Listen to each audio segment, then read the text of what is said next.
is up, everyone? Back to Tank in the Mouth, episode 2. I am the host of Shaping Success, Wes Tankersley. We got Anthony Williams over here, host of The Independent Mouth. We are the Tank in the Mouth. What is going on, Anthony? Well, I was trying to look very studious over here and look like I'm actually writing notes, but what I was drawing was a smiley face and then curly hair across the top of the circle of the smiley face. So that's what I was actually doing. So people thought that I was actually writing illustrious notes of successful human beings down on my notepad. Hey, you got to show us your notepad. Is your writing? This will date you right now. Is it print or is it cursive? So, I kind of write graffiti-like. I have very nice handwriting, but I do then go graffiti, and I do like writing cursive. I don't like writing cursive throughout. I like signing with cursive. I don't care about writing all my notes with cursive. I actually feel like I can write better the way that I write print-wise than cursive because I try to rush cursive. Yeah, that's exactly how I am. It's like I can't read my damn cursive after I wrote it, so why even? No. I can read it. The problem is that from a young age, I went to a Catholic school, and you had to write cursive a certain way, right? And it's been ingrained in me, and now I've held that true up until these years. So when I write it, it has to be neat. If it's sloppy cursive, I'm better. I just should have wrote in whatever, because cursive is supposed to have that illustrious feel. When you look at it, you're supposed to look at it and go, oh, Benjamin Franklin, there you are, right? Like that's how I feel, right? Like in my internals, that's how I feel. Did you say Herbie Hancock? Herbie Hancock, what a great movie. How do you not love God, I love that movie. How do you not know? If you don't know who that's from, you got to go watch Tommy Boy.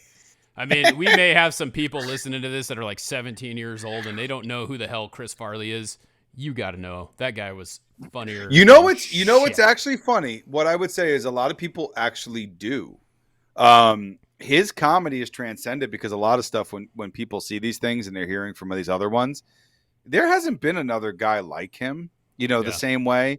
I know Saturday Night Live really tries, right? Like, and it's not the same. This will get me in trouble, right? This will get me in trouble. There are some heavy women, right, that have kind of stepped up to be kind of like the female, Chris Farley. All I'm going to say is, they'll never be there. No offense. Yeah. And the female Ghostbusters movie was absolutely horrendous. There is nothing funnier than fucking Chris Farley, fat guy in a little coat, and Tommy Boy, and that's only one of them. Yeah. Come on, bro. Come on. I live in a van down by the river. Oh yeah, it's Matt Foley, the motivational speaker, which is one of my favorites. Yeah. But not only that, when he's in Tommy Boy and he destroys the biscuit. Because I just want to hug it and love it, right? Like that's exactly what it comes down to. So, funnier. Listen. No, right.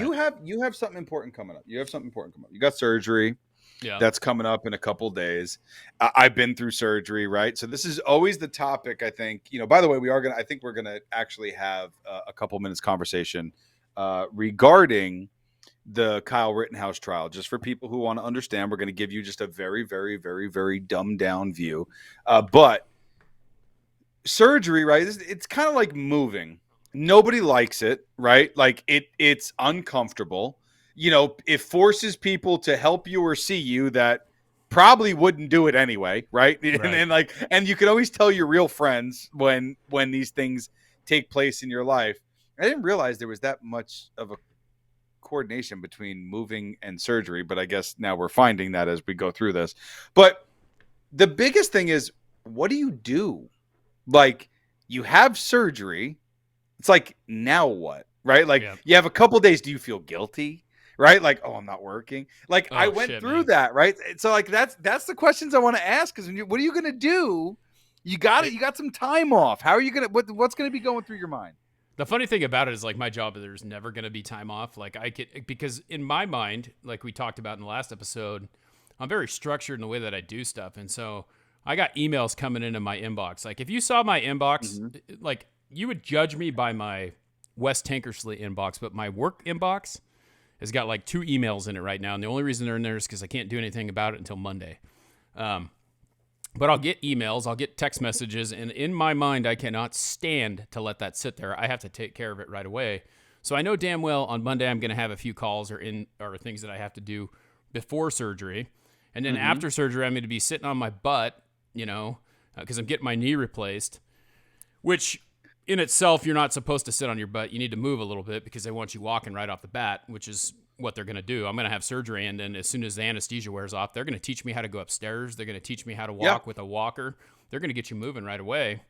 And so, I don't know. You got to learn how to walk with a busted knee when you got to try and get that poop out after the anesthesia and the stuff that they give you, bro. That is, and you were right. Like, I know it sounds gross, but I think people need to understand, like, you can't run to the bathroom. I just want people to understand, like, you are going to be at a disadvantage in your own home. Think because about when this. that's an uncomfortable pain that you have to subside during this process. Everyone bitches about leg day, right? And you remember after you do your squats and you go to sit down to take a dump, and it hurts to sit down, it hurts to get up. Think about having that for a few days, because that's what it's going to be like. Like, like how you just you just can't get up. You know what I mean? Yeah. Like you do. All right, let me fix what I just broke here. Okay. So you do leg day. Right. And we all have done that, the phantom stare, right? So what do I mean by that? You're walking down or you're walking up, but because your legs are so jelly, right, that the muscles are misfiring slightly because it's sore and it's healing, that you get the phantom step, right? So it's here and you go to step and there's no step. Right? Like you feel like there's no, you see what I'm saying here? I'm just doing this. Is this answering whatever anybody's thinking at right here? Okay. So you're doing the step, right? If you're listening to this, you're screwed. yeah. You may need help. Anthony is not good at verbally articulating what he's talking about. So we're all right though. I would argue that I'm amazing at it. So here's the thing. So you do this phantom step, right? On top of the phantom step, anytime that you reach that 90 degree, right? So you get here and it just is so hard to move this little bit here, right? Like in anything. So you sit on the toilet or you sit on the bed, you're putting socks on, right? Trying to put shoes on, but then getting up, you can't do. But listen, here's the trick on the bed. All you have to do is give a little boop boop bounce, right? Like a little boop boop, right? And it lets you kind of get up, all right? So sorry, could you repeat that? I didn't get that bounce. Yes, it is a boop boop. That's what it is. Like, there's the only way. It's not a boop, right? Because a boop is like, I see your nose and I'm like, boop, Yeah. But like, it's a boop boop.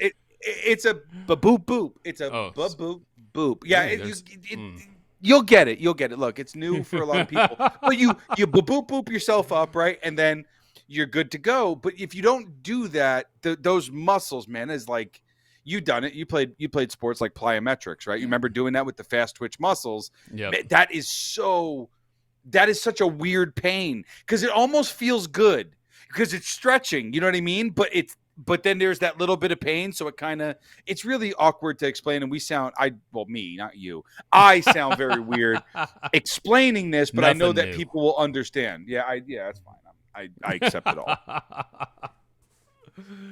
Yeah, so I mean that's it. We'll see how it goes. I've had worse surgeries. I've had 4 surgeries on this right knee. I had my left knee scope in January, and like I said, I went and had surgery on Friday. I went back to work on Monday.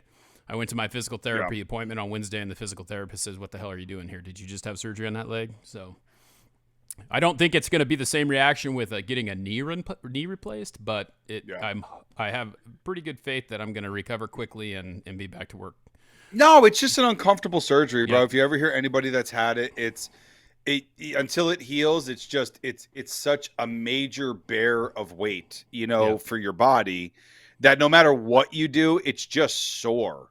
And the only way, unfortunately, to get it because it's bearing so much weight from your body is to actually move it and stretch it so it doesn't feel as sore from bearing the weight from your body. So, I mean, there's only so much you can possibly do, right? Like, I don't pity you at all. I know you have to move around, but like, even like we were talking about, I really hope you get to enjoy that just random nap, right? Yeah. With no expectations, right? Because that is the best sleep you ever get in your life, right? Is during one of these when like nobody's expecting to talk to you, Right. and then you get that random nap in the middle of the day where you just drift off into the abyss of napland and you wake up uninhibited, right? Yep. Like you just wake up and it's like, God, that's so nice. Why can't that happen all the time? And here's why. Because you have kids and a family. So you will never experience that type of peace in your life until they are no longer in your house. Percocet helps too. Yeah, that's true. That is very true. Yes. And I will That's tell you very this, that surgery, it's a little awkward getting into having the surgery and then awkward after the surgery, but that's a pretty good nap too. Yeah, just to let you know, like I do have UFC that's on because I always have it on the weekends, and just there's a fight on, and the guy's name is Song Yadong. Okay, so a song of Yadong. Okay, so I just want to let you know, like that. I You just you're just yeah, having flashbacks to the dongle in the last episode. It's all good. the dongle is a very weird word, and I'm very happy the way I ended off that last episode for the people who had not been there. If you want to laugh a little bit, not only on the weirdness of a word, but the association of the word, where you'll be completely wrong if somebody ever came up to you and said, "How is your dongle?" And you would take it as you are a disgusting human being until you realize they want to make sure and understand that your devices, your Apple devices, are connected correctly. Well, yeah, and if you guys want to see Anthony's dongle in all its glory, it's on the last episode. Yeah, that is true. That is 100% true. I flashed my dongle. Yep. So yeah, so let's talk a little bit. Let's talk a little bit about this. Now that we're done talking about your dongle for the second time, let's talk about Rittenhouse a little bit. This I know that the Independent Mouth. I don't know. I haven't listened to it if you have an episode on it yet, but I'm assuming you're going to cover this when the trial's over about what's going on. But the Correct. Rittenhouse situation, I know a little bit about it, and Jay, my buddy who has a Hard Parking podcast on our network as well, we talk every day about it, and we were talking a little bit about it. Kyle Rittenhouse was defending himself. He was in a place where he should or should not have been with a weapon that he should or should not have. This is kind of the whole hoopla behind the whole thing. And he ended up having to shoot someone in self-defense. So the question, that a lot of people have is what, is that self-defense? Is it not self-defense? The questions that I have is like, he was in a state that he wasn't from. He had a gun. He may or may not had to have one. Living in Idaho, everything's open carry here. I grew up in Oregon across the border. We used to have shotguns in the back of our truck at high school. This was all before 9/11. And, having a gun as a kid was not a big deal. And I honestly don't know the laws of, but I think that Forget the guns. Forget the guns. Forget the guns. Forget the guns. Let me ask you this. How much have you really taken in, on the trial? And I'm not trying to stifle, just take the guns out of it, right? Because that becomes the first point that people try to go to. And I'm going to clarify some things that are fact that now we know, specifically from video in the trial that are absolute fact, right? So what was your exposure that would make you associate gun first to the trial? Well, here's the thing. Like, I understand what was going on over there. Like, I get what he was trying to do. But I also think that had he not had that gun, would he be in this situation? That's really my first question, is if he's walking up there. I don't care what kind of gun it is. I mean, we're going to say it was AR-15, right? I don't believe that has anything to do with anything. The kid has a gun, right? He's protecting himself with a gun. So agreed. And I'm not fighting the gun issue, just so people understand. I just want to diffuse the gun topic first, because what we found out was he wasn't out of place, because Kyle works in Kenosha. Period. So he's got family there. His dad lives there. Okay, so it's a place that he went all the time. Right. He's ridden along with police officers. He's a certified paramedic at 17. Please tell me. Now, I know during growing up, there was more people who did this during our time of growing up. They became firefighters. They became police officers. They did all this stuff because trade, before technology became this big boom, was the way that you built your family and your life. All right, period. That's Right. part of American values. We're trashing that now because big tech, the same people who couldn't screw a screw into the wall but could create code, badmouthed it because they couldn't do it. Okay, and you know what?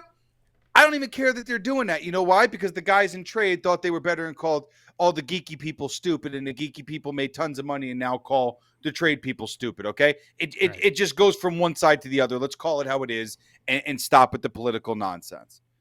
Point number 2. It wasn't his gun. It is somebody else's gun that was locked in a case in a house that he was given. So, once again, why did I say it's locked in a case in a house? It's not like this thing was just laying around. Right. His friend said, which one would you like for protection? We're going to scrub graffiti off of walls in a town that we work in and love because the cops can't go in there because the political leadership said, stand down and let the city burn. So real quick, before anybody comes to judgment, if that was going to happen in your town, what would you do with your kids and your family there? I don't care if he's 17. I don't care if he's 18. I don't care if he's 37. Explain to me. Your city's going to burn. Are you not standing up for it? Are you not protecting your family? Because here's the hard truth. Not everybody's going to do that. We get that. But if your first response is, oh, well, F the city, you have a problem overall. And that problem is far worse because you don't value your neighbor's life. You don't value anybody else's life because it's not in your bubble. So you're okay as long as it doesn't happen to your family or your backyard of people's businesses being destroyed, homes being burnt, businesses being burnt down, and lives being destroyed. Why? Because it didn't affect your bank account.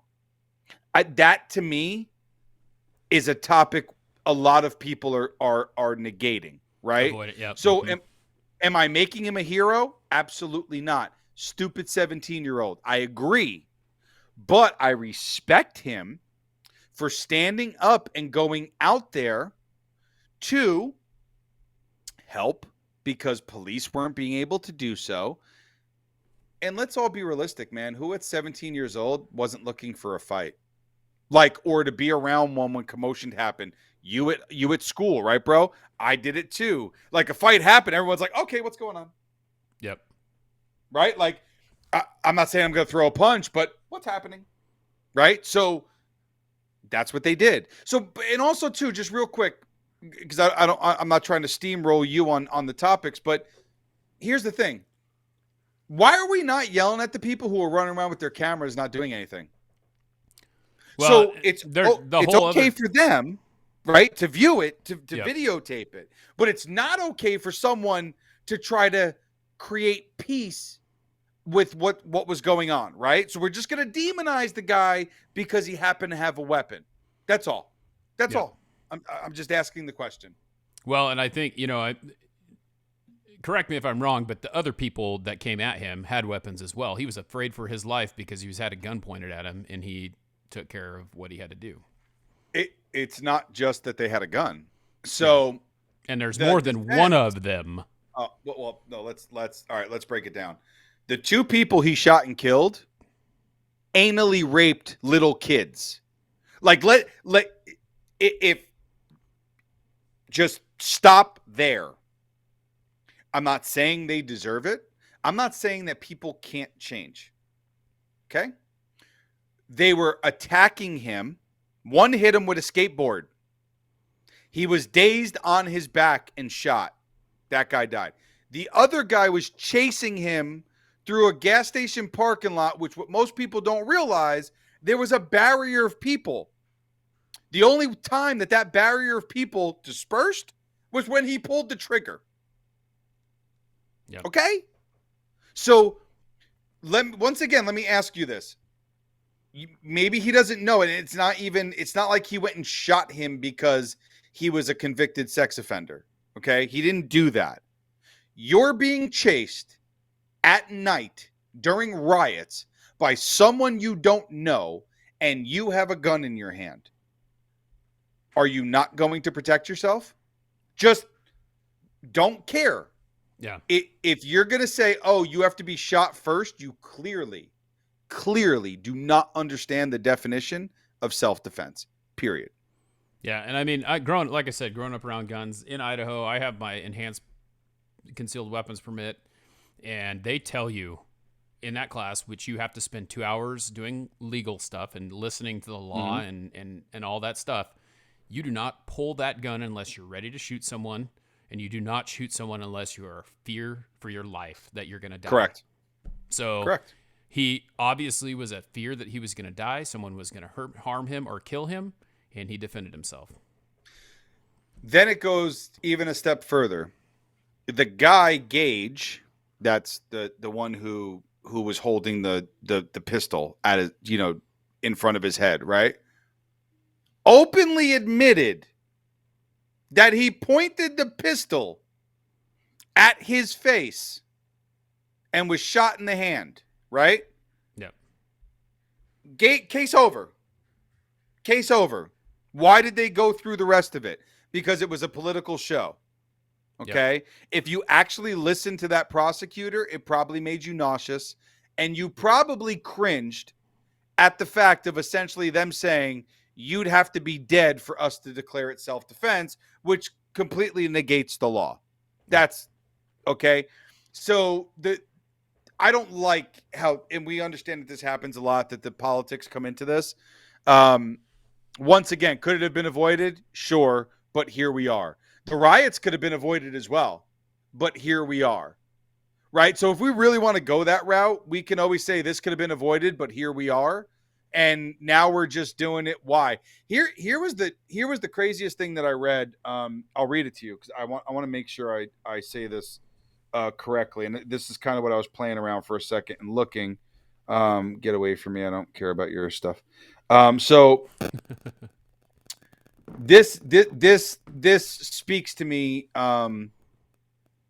This was a person on Twitter. Back and forth in conversations that I was involved in. Obviously, I speak my mind. Liberal.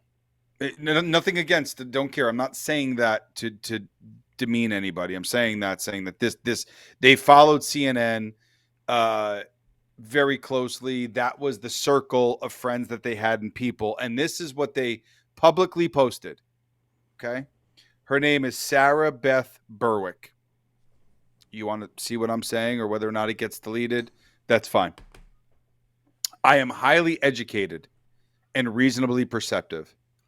And it was only today, and this was 11/10. Mind you, the trial had already been going, right, for during the week, okay? So on 11/10, November 10th, 2021, this took place. It was only today that I learned that Kyle Rittenhouse victims were white. There wasn't one black man. So the fact that someone highly educated, use the power of 3. Let's magnify this by 3, by 3, by 3, by 3, by 3, right? Twitter knows, right? On social media, you're going to reach more people than that. Okay. That's the low end of the spectrum. Even one, right? Even one. My progressive bubble made this seem like a very different case than it is. Let me add a few points. 1, all my friends and family are progressively, and I recently woke up to their hypocrisy and mainstream media bullcrap. I admit I haven't paid much attention to this case, and if you hear someone called a white supremacist enough times, you believe it unless you realize you need to question everything you've been told, which is what is keeping happening on a daily basis. That is coming from somebody who is educated. That is coming from somebody who just said, like many other people, well, it's on the news, it's got to be real. Right. And didn't realize to ask questions. And this is what my whole podcast is about, the Independent Mouth. For this, that right there is the whole reason I do what I do. So to your point with this case, he got a gun pointed at his face, and I would just beg everyone to sit in that position just for 10 seconds. You'd pull the trigger. You'd probably pull the trigger before that happened, because you would have feared your safety well before, maybe after you got hit in the back of the head with a skateboard, maybe you would have feared your safety. Maybe being chased through the gas station prior to that, you would have feared your safety, right? So mind you, maybe people throwing rocks at you screaming, you would have feared your safety while you got hit in the back of the head with the skateboard and all people wanted to do was hold their phones like this. Yep. Your death was literally on a live cam. The only reason why you survived is because you pulled the trigger. Period. Yeah, and what would we be talking about if he had died by the hands of those people? Would we even be talking about it? We would have found out that somehow it was justified. Yep. Right? Because that's always what happens, right? Look at LeBron. LeBron, the dumbest black American male athlete, and I'm saying that on purpose, because when LeBron was asked about Malcolm X or Martin Luther King, you can find that video by Jake Prosovic out there, because he's the one who actually asked him. Okay? And I'm not even saying, if I'm saying Jake's name correctly. He's on OAN. Jake Prosovic, right? I believe that's how you actually say his name. He asked him, and LeBron's response was, "I'm reading a book." Yo, when you got that much money and you can't educate yourself, I have no respect for you. You are the fake Jordan, always will be. This has nothing to do with your ability or talent. What this has to do with was you stood up and supported China. Okay? Your Nike deals, any of those deals, support China, yet you're claiming peace and freedom for black people, yet you quite possibly are the most uneducated black human being that I've ever seen that has a dime to their name. Period. So when you're doing that, and I'm glad that he got knocked. You know why? He got knocked so bad on social media, and I will not hold back on that. I have no respect for him. I never will, because he opened his mouth once again on something that he had no information about, and he did it. And that's what people are following. That's very typically the way it is, and I'm glad you brought LeBron up, because that'll bring a nice smooth transition. The Rittenhouse case is ongoing, and we'll see what happens with that. And we'll provide updates as we get the verdicts and everything. That'll be coming up, and you can check out, Anthony will be covering that, I'm sure, on the Independent Mouth a lot more. But we want to have a little bit of news in here. And we're going to talk a little bit about a book I'm listening to right now, with Scottie Pippen's new book that came out called Unguarded. My God. And Scotty, it's shut up. Go. So The Last Dance came out, about a year ago, and it was written by, or not written by, but produced with Michael Jordan. And they didn't get a lot of input. Everyone got interviewed. Everyone agreed to do it. Everyone's making residuals off this, including Scotty. Yep. And Scotty wrote a book that's kind of like a tell-all, and he's bashing Jordan for, telling his side of the story and not anyone else's. And we all know Jordan is, in most people's mind, the best basketball player that ever played. Yep. And it really is apparent in Jordan's play, and as a former athlete and coach, watching Michael Jordan in The Last Dance was very educational to me to see how he worked, because he's kind of like Tom Brady, if you want to look at someone more modern time, but he worked his butt off, and he expected everyone else to work just as hard, because the number one thing that was important to Michael was winning. And Scotty, quite frankly, all that matters, right? Like, it's really is all that matters, man. When it comes, at the end of the day, what are the conversations we always have between Brady or anybody? How many Super Bowls did you have? Like people will say Aaron Rodgers is quite possibly the greatest quarterback, right? Because of his passing ability, whatever else. But nobody's ever having those conversations unless you've got multiple Super Bowl titles. Yep. Right? Like you're putting Peyton closer to Brady than you are Aaron Rodgers. You're putting Aaron Rodgers with Joe Montana and Terry Bradshaw. Why? Because they got 4 and 5 titles. Yep. Like, who's skipping the line? Right? Like, the only reason why Eli is in a conversation of being anywhere close to that is because he got 2. I knew that was coming because if you guys, you can see on Anthony's arm, there's a little NY, because I'm assuming that he's a Giants fan. You know he's a Yankees fan. He's got the damn Yankees hat on. And Eli, is as crazy as it was, is in that conversation because of 2 Super Bowls, and at one point had one more than his brother. So, I mean, you got to understand that. Peyton was a great quarterback, but Eli did the same thing, right? Yeah, but Peyton got so beat up by Brady. That's and like the reason why Peyton didn't have more was because Brady went and took him. Like that, it's that simple. Like, and when it wasn't Brady or Manning, Roethlisberger snuck in and took one. You know what I mean? Like, Rodgers came in and took one. Like, Breeze came in and took one. Like, it was Brady and Manning. Period. And I period. Feel like, and Brady was better. He was better, man. Let's just put this out here. In order to be successful on whatever you're doing, you have to be a little bit of an asshole. That's all there is to it. And if that means being a dick to the people that you work with sometimes because they're not working hard, that's all there is to it. Jordan, Kobe Bryant, those 2 guys were out practicing all the time. And Pippen talks a lot about Jordan taking time off. That's what he talks about in the book. He talks about one of the things that really, like, it was Jordan never really blamed Scotty for anything. He always built Scotty up as one of the reasons why he had all the championships he had. And all Scotty can do is say that he was overbearing and he worked him too hard. Scotty also talks about getting kicked off the freshman basketball team because the coach asked him to lift weights in the summer and he said he didn't need to. So what does that tell you? Does that sound like a champion mentality to you?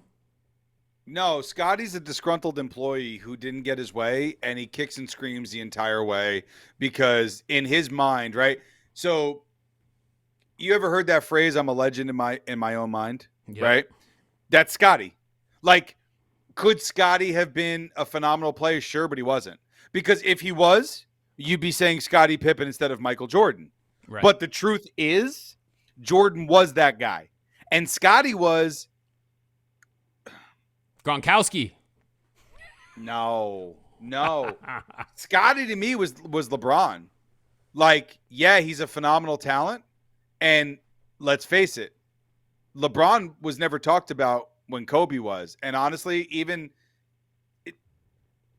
he never would have been. Never would have. Like, and in all sincerity, if Kobe and LeBron started at the exact same time, you wouldn't even be talking about LeBron. You'd be talking about LeBron the same way that, like, people talk about Westbrook. Like, yay, he did some cool stuff, but, like, whatever. LeBron right? Like, does it's not only work because like Jordan. Yeah. LeBron does not put in the work like Kobe did. LeBron is it's one of those things where talent will take you so far, but you have to work a little bit harder to get that. LeBron happening. Pays for a lot of his stuff. Let's face it too. Like, when you have a big 3, like, I mean, this talk about the big 3 when he went to Miami. Oh, we got a big 3. Now we got our big 3 in LA. Now we got our big 3 in Cleveland. We got our big 3 everywhere we go because we can't do it. But that's basketball now. Like, that's exactly. But once again, that was him, and that's why, not to make this about I just hate LeBron, but like back to the Scotty point was real simple. Scotty wanted more credit and everything. Like, let's really call it what it is, man. Like, Dennis Rodman took a step back, right? Like, the biggest diva took a step back and knew his role. Okay. Why? Because he wanted to fucking win. Yeah, but also too, like, there's kind of that, once again, I always say this, like, that come to Jesus moment, right? Like, just that clear realization of, I'm not Michael Jordan. Yep. Like, I don't care if I'm 6'8", right? I'm not Michael Jordan. I can't do what Michael Jordan does. Like, Would you see Scotty doing turnaround jump shots that way? Absolutely not. Would you see, and once again, I'm not trying to knock it, but like Scotty had every opportunity to get a poster shot. When did he get them? Never. Scotty had every opportunity to jump from the damn top of the key. Did he do it? No. Scotty had every opportunity to become the icon of Nike. Did he? No. So you're going to tell me all these years, right, from when they played and not, that like nobody's really coming out like with a petition like save Scottie Pippen, like Scotty was better than Jordan. Nobody says it. Right. Like, I don't care what book you write. It's coming from Scotty. The entire way, as a person who's played semi-professional sports, look, I didn't go into the pros for hockey because I had open heart surgery, period. Like that took away everything that I had. But that's like me going in, like Wayne Gretzky owned all of them. Like I'm cheering on Alexander Ovechkin to possibly get to that goal piece. But like Wayne Gretzky had more assists than people had points. Right.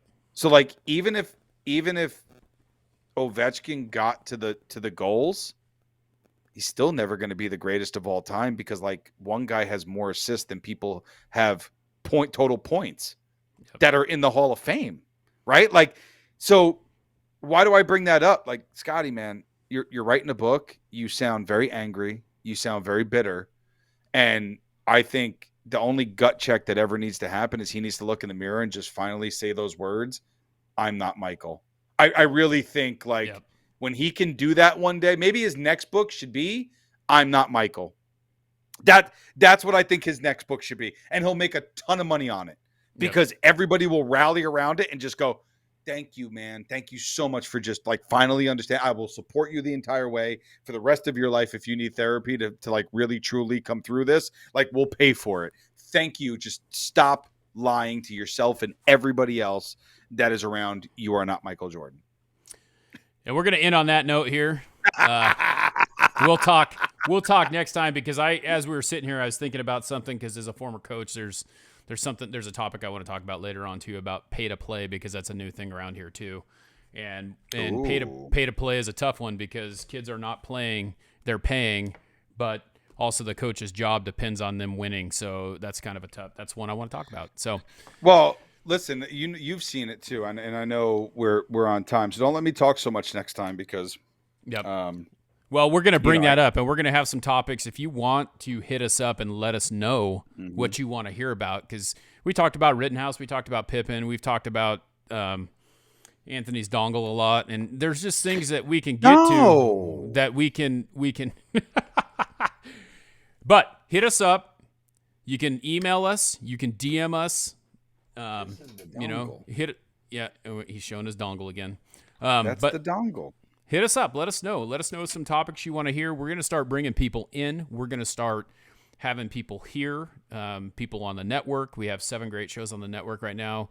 We're building that up. We're going to have some great sponsors coming.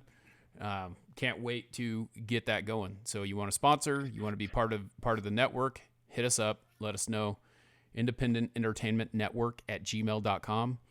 We're at IEN on Instagram. We have the Independent Entertainment Network on Facebook. You can hit us up on our regular shows. Mine's Shaping Success, and Anthony's is the Independent Mouth, and we are Tanking the Mouth. Yeah, man. So, for Anthony Williams, I'm Wes Tankersley. We'll see you next time.